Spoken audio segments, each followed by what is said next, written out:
Hey guys, SoCal Val here. You are listening to the Hitting the Turnbuckle podcast.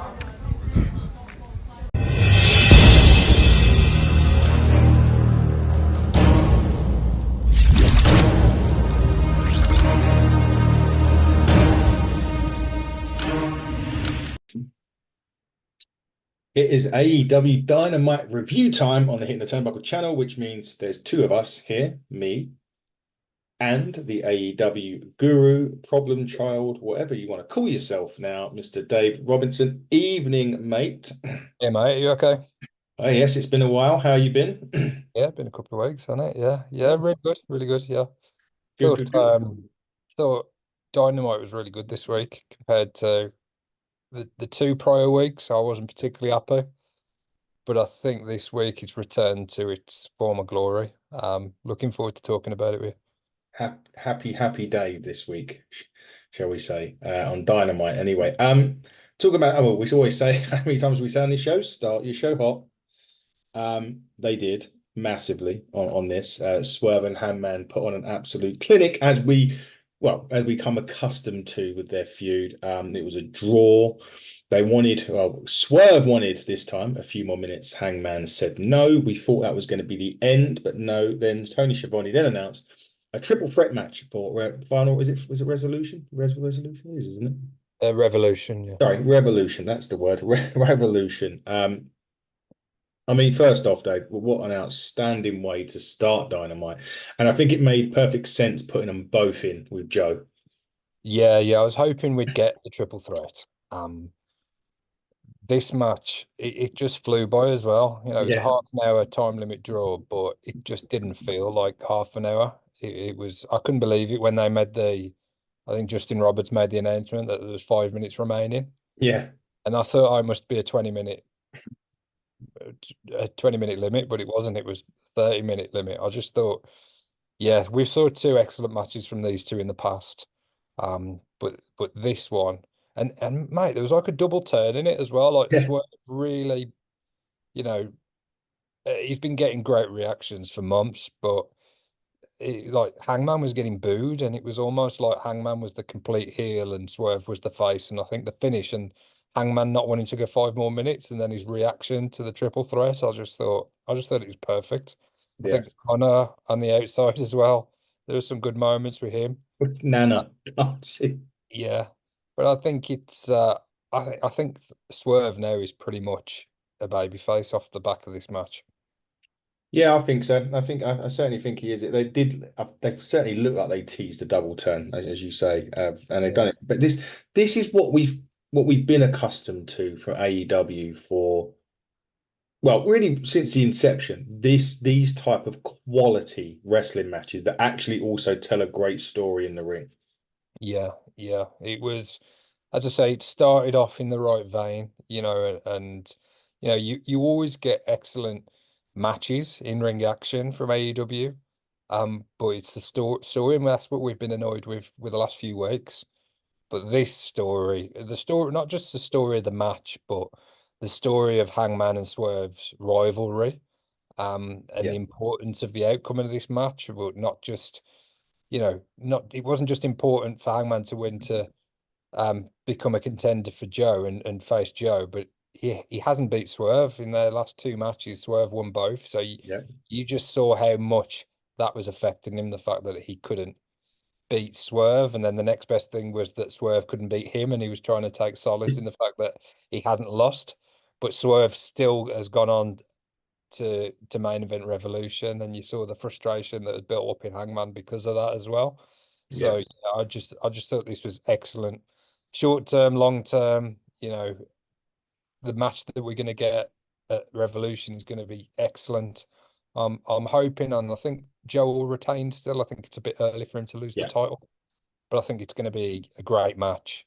Um, and I still think that we're on for Swerve to have a title reign during in the summer, yeah, but I think he'll beat Joe in a one-on-one match later on. I think this match. I think probably Joe will get the win over Hangman yeah. uh, at Revolution, but I know it's going to be a great match. I'm looking forward to it. Yeah, I can't wait for it myself. I think it's going to be great. Speaking of Joe, he did have a moment and he basically just said that neither guy won. They don't deserve to be in the ring with Joe. So come Revolution, he walks in and walks out champion, which is kind of what you said. Now, Deonna Pizarro joined commentary next, which is can only mean one thing. Probably still the best woman character wrestler of all, Toni Storm. She took on Red Velvet. Not massive, it was a nice showing for Red Velvet. It wasn't particularly long. The winner on this one was never really in doubt. I mean, we wasn't going to get Toni Storm losing this one before or any time before Revolution. Is she going to lose a match to someone who's not really been on Dynamite a lot anyway? But that being said, it was still a good little warm up for her. Yeah, it was a solid enough match, and we've seen Tony on commentary the past few weeks, so it was Deanna's turn this time to kind of get a close up look of the competition. I think that they've told a good story with this as well, with Deanna and Tony, and obviously played into their past friendship and the matching tattoos and coming up together. And now Tony's this different person that she doesn't even recognize. They're going to have a great match at Revolution. A really, really strong card started to shape up now, and the women's title match is going to be a great one-on-one match.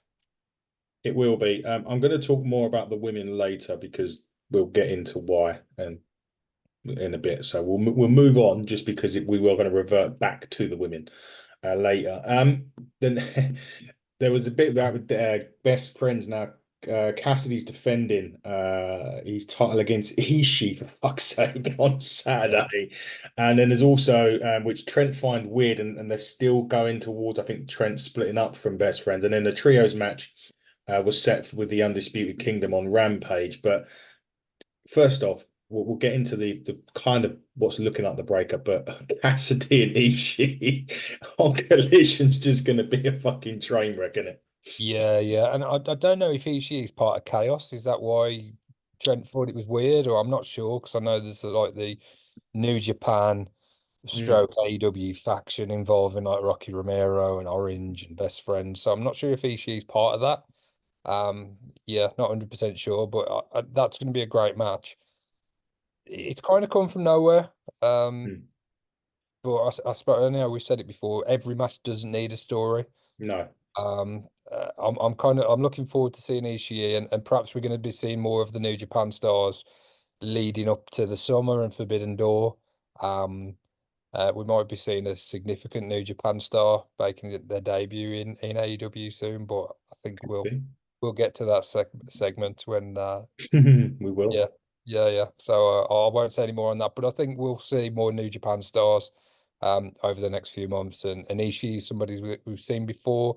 We've seen him have some great matches with Eddie Kingston. Um, Mm. he teamed with Eddie Kingston, didn't he? I think he Yes. was a 5-on-5 match. Hmm.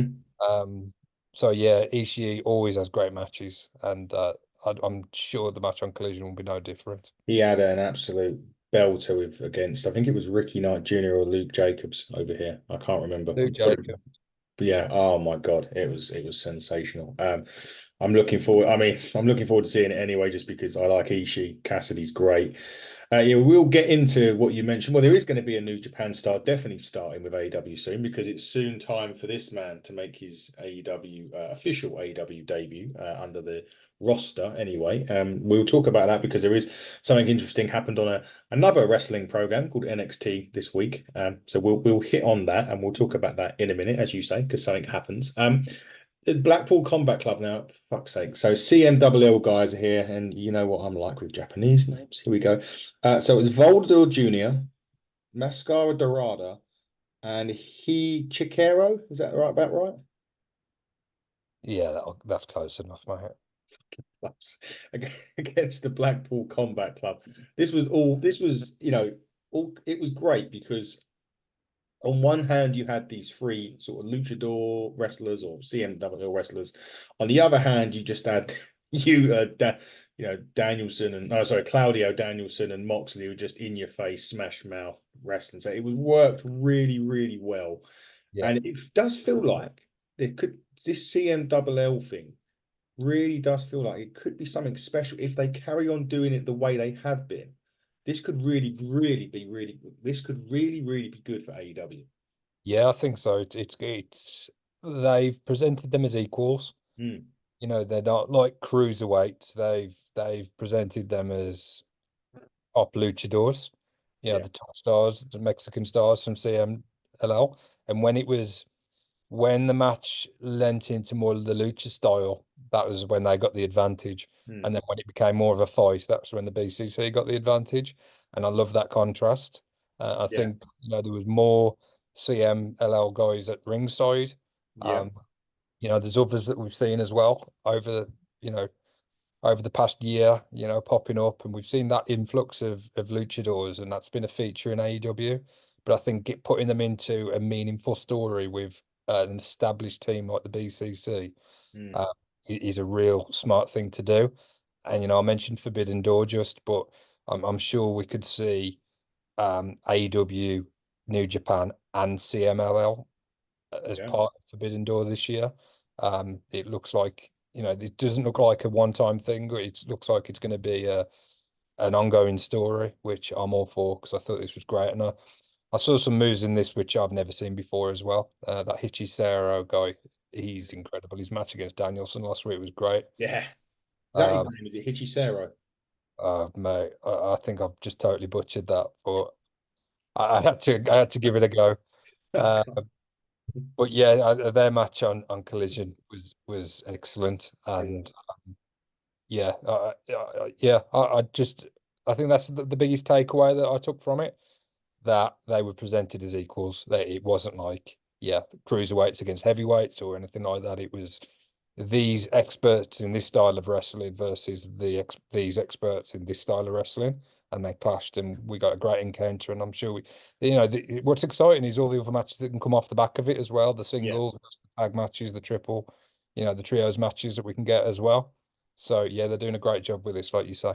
It is, and Blackpool Combat Club obviously coming victorious. You were right. Other members of Team CML jumped the barricade at this point, but then Matt Menard, Daniels, and Seidel, three interesting backups for the BCC, and they had a nice little brawl. Speaking of brawls, they went backstage. Chuck Taylor was jumped in the back by the Undisputed Kingdom, so we think we're going to get an injury update or about that later on in the show, which I don't think we did in the end.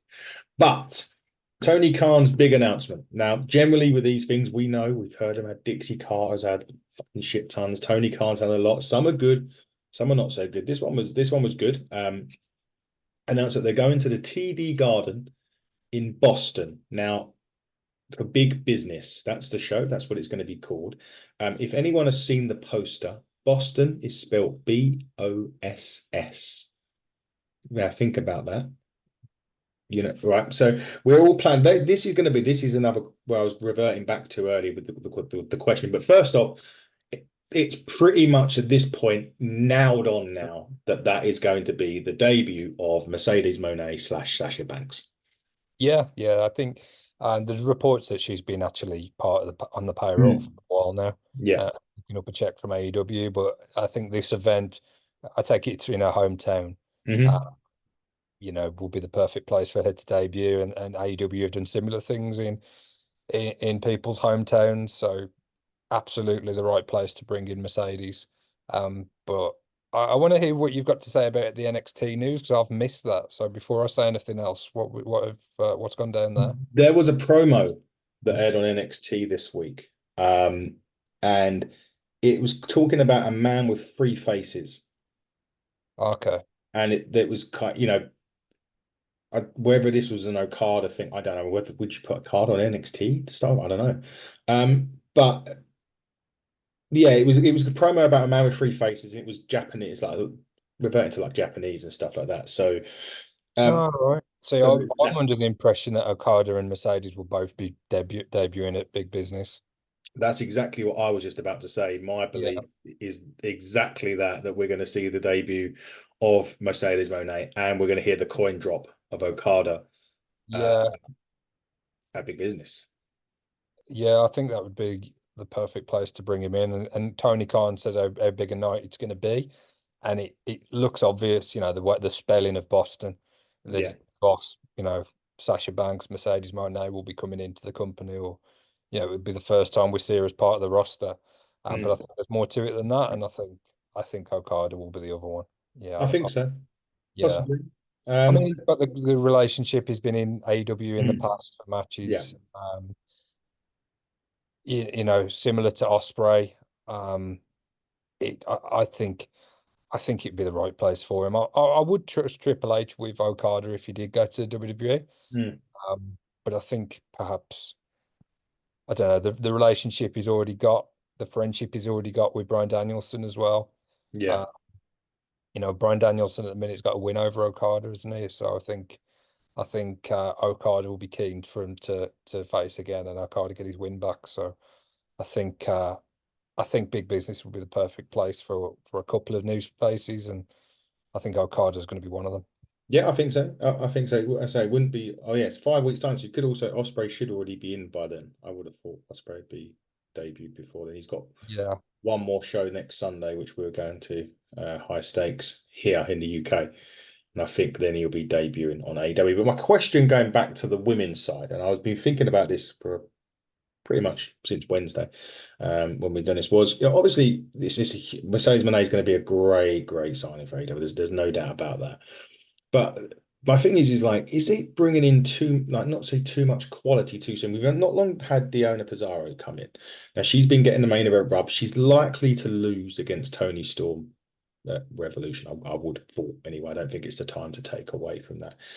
On top of that, you've now got Camille, who is going to be apparently knee deep in conversations with AEW now. WWE one didn't work. That hasn't happened for whatever reason. And then they're going to bring in Mercedes, who's then going to have the main event rub straight away, and she deserves it. But what does that do to the likes of Deonna, who has come in? She's a big name. She was a free agent. She's got this big rub. She's going to be pushed down. And then you've also got Queen, is it Animator, who's bad really, part, yeah. yeah, who's really impressed. I've certainly been impressed with what I've seen of her. Although she's never won a match yet in AEW, she's been really good. Is it a case of, I'm not saying don't bring Mercedes in, but could they have waited longer, or do you think now's the right time? Yeah, I think they have been doing some good work with the women, but I think that has also been because of the people they've been bringing in or bringing back. Mm, Serena Deeb, I know yeah. I'll be excited to see Serena back. We'll have Jamie Hayter back at some point, and what I've said all along, my point about how the women are treated, I just want it to be similar to the men. You know, I Yeah. want them to be having the tag matches, the trios matches. I want factions. I know we had the outcasts, but that didn't really last very long, and it's a bit, you know, it's gone away a little bit. Soraya doesn't compete all that much anyway. Hmm. So maybe we need another faction or a couple of factions or um men and women. Like, would you like to see Serena Deeb in part of the BCC, or you know, Yeah. there's different things they could do, but they need the personnel to do it, and they need people with star power. And I think Mercedes is one of the biggest stars out there that they could get in terms of the women's division. I am a little bit anxious about how it plays out because of reports, rightly or wrongly, about her and her attitude and her demands and Mm. you know the money.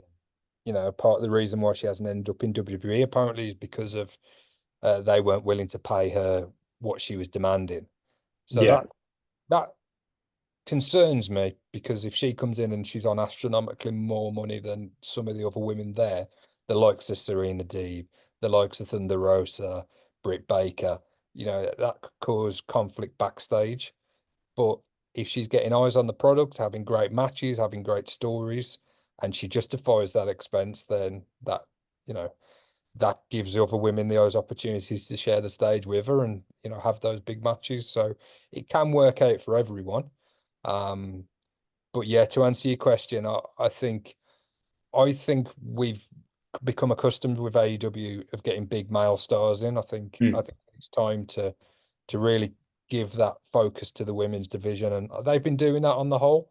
And I think Mercedes would be a big piece of the jigsaw that would slot into place quite nicely. And I'll be looking forward to seeing some of the matches that she'll be having.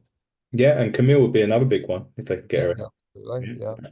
Be another huge name for her to come in and the one time NWA Women's Champion that was she had the Roman Reigns run before it was cool.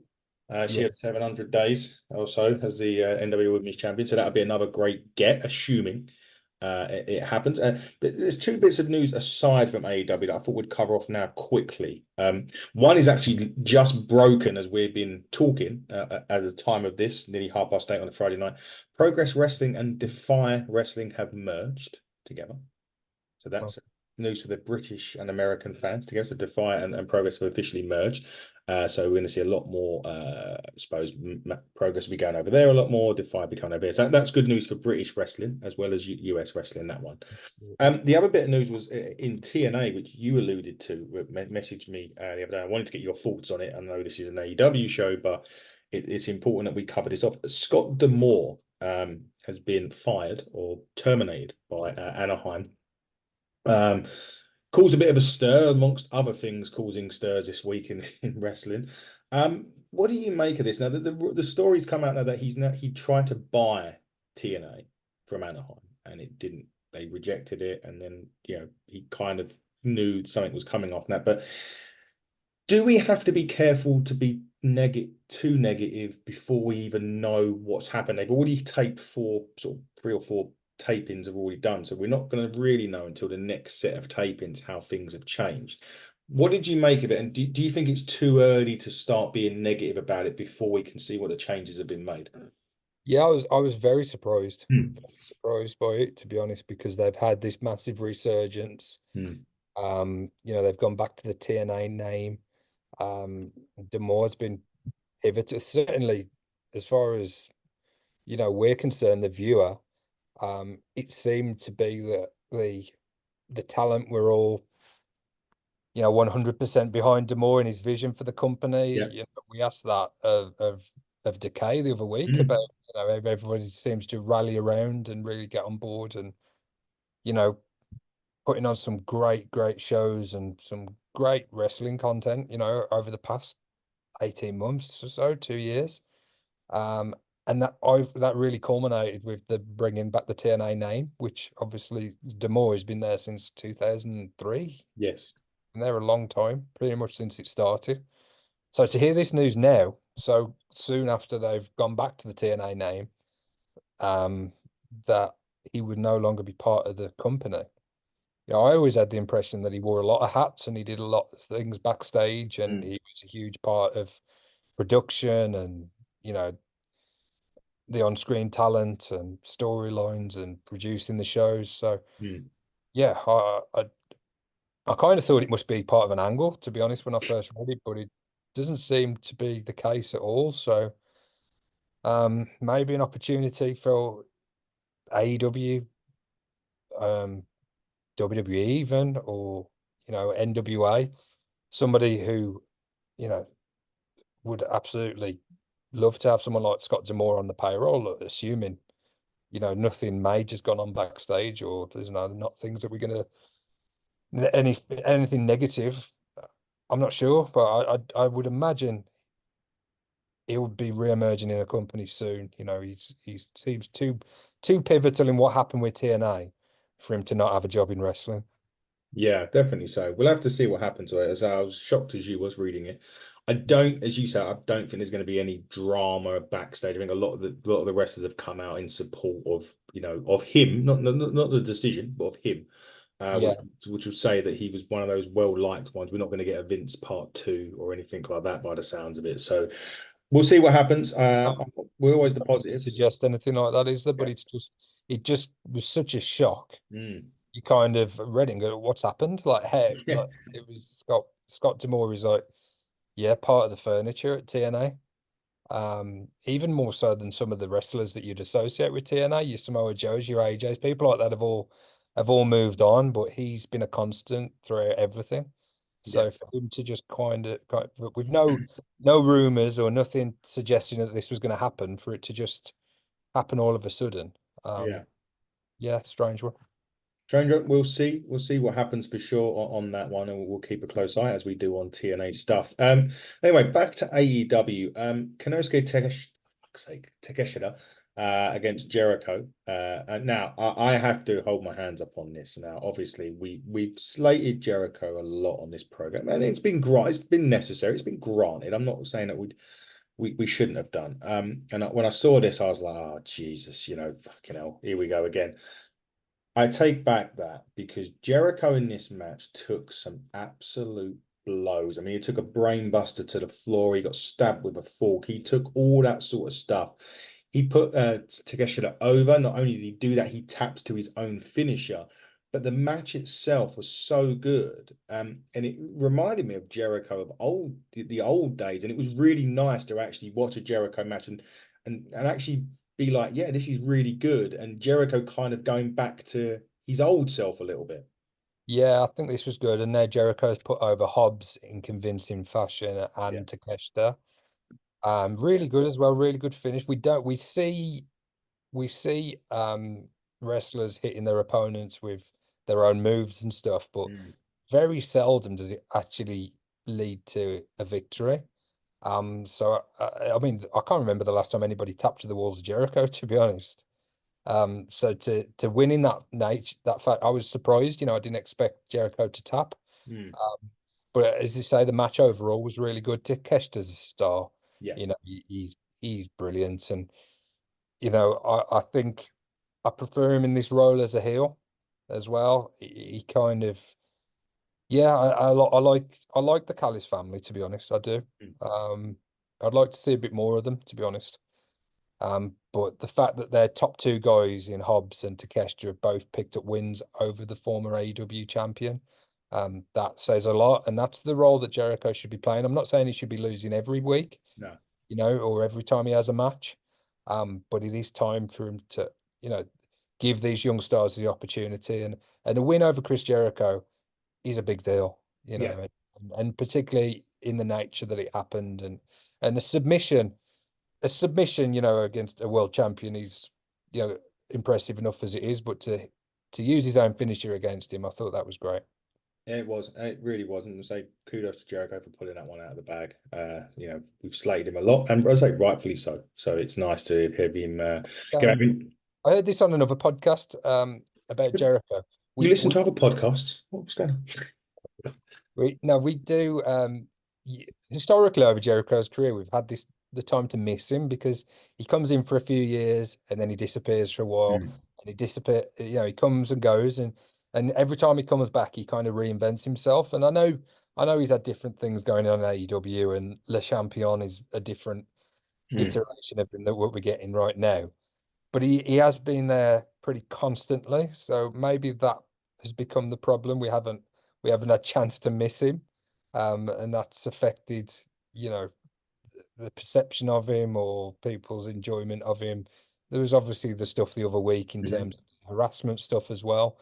But if you kind of block all that out and just judge this based on this match, and to be honest, a few of the matches that he's had recently, then as you say, it's kind of back to somewhere near his best. And he's not kind of a parody of himself or showing himself up. He's going out there and he's having great matches against some of the young up and coming stars, and I think it's perfect use of him.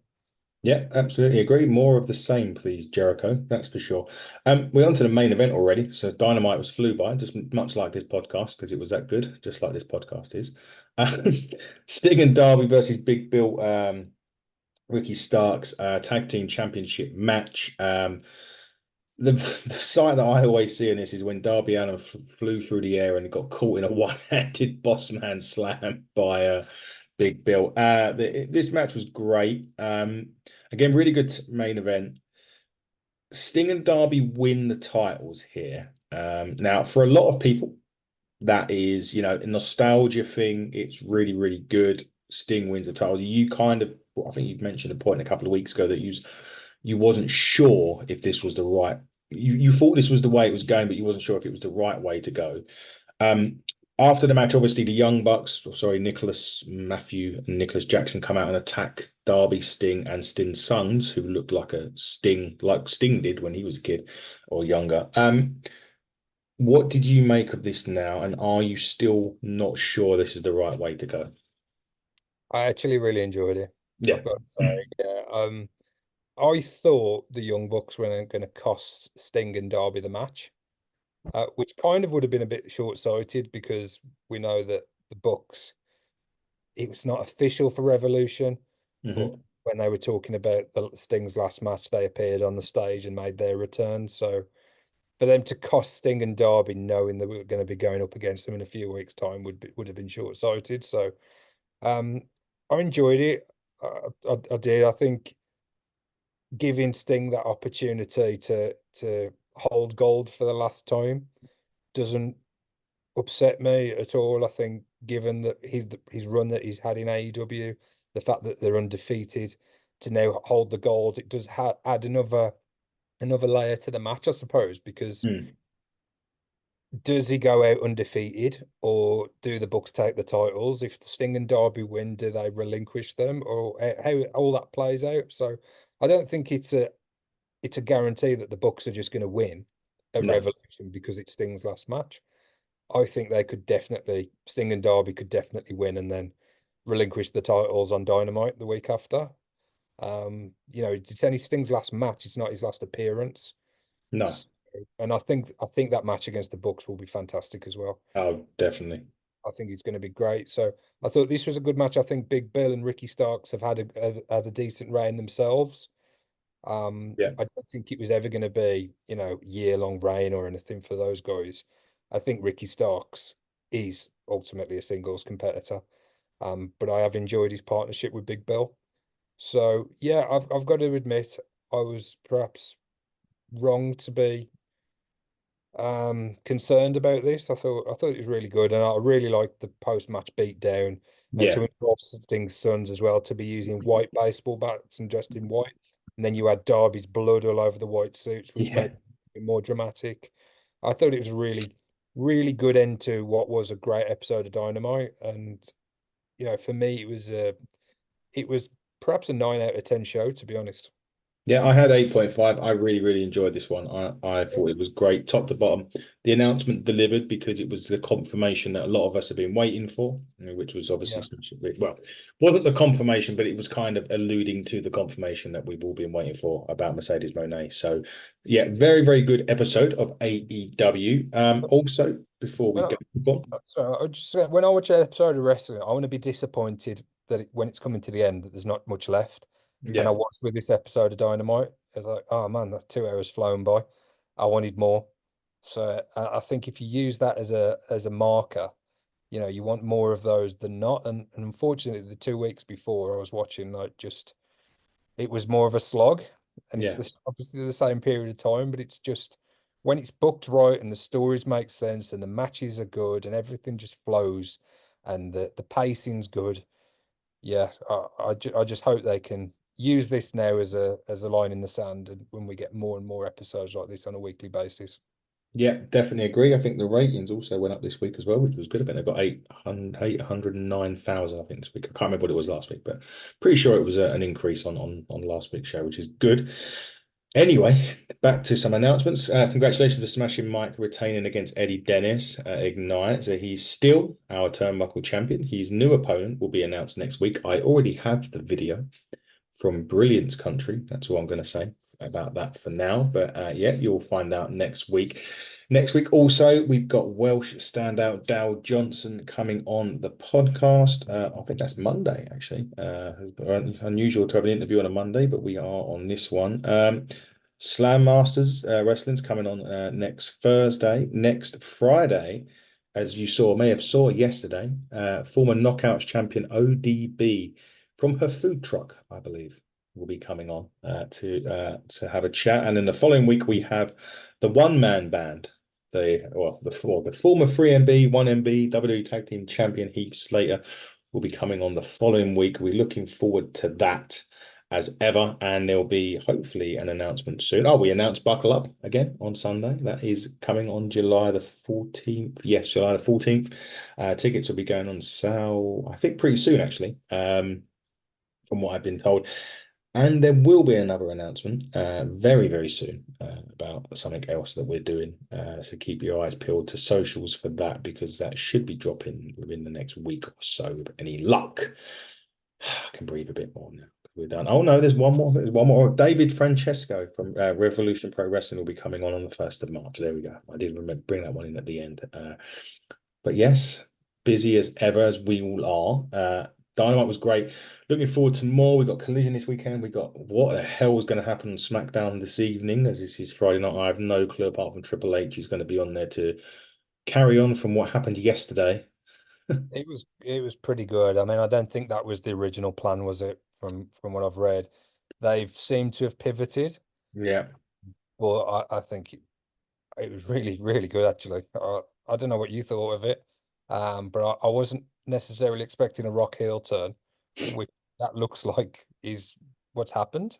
What are Yeah. your thoughts on that? Yeah, I'm intrigued now. I'm intrigued. I was intrigued anyway. I mean, did they pivot? I don't know. I don't know. Maybe they wanted to bait a bit of intrigue. I mean, you look at for example, Elimination Chamber's coming up in a couple of weeks, and you've got no world champions on the show. Roman's not there. Seth's injured. Gunther can't travel. Logan Paul, I don't know. Maybe they'll set him in. You've got the women's championship, but Io Sky's already taken on Bailey at WrestleMania, and Rhea Ripley's one's to be determined. I suppose that will happen at the Elimination Chamber. So you've got a massive premium live event currently as it stands with none of your main guys. Punk's injured. We was gonna get Brock Lesnar and Dominic Mysterio, but that's obviously not happening anymore for obvious reasons. Which maybe Braun Breaker come in and take Brock's place. He did at the Royal Rumble. But yeah, did they or did they pivot? I don't know. I think it's easy for everyone to go, oh, the fans won. I'm not so sure. Well, the only thing that made me think that perhaps they've changed the plan is Cody definitively said that it wouldn't be at WrestleMania. Hmm. Like he wouldn't be facing Roman at WrestleMania, and that's when The Rock came out.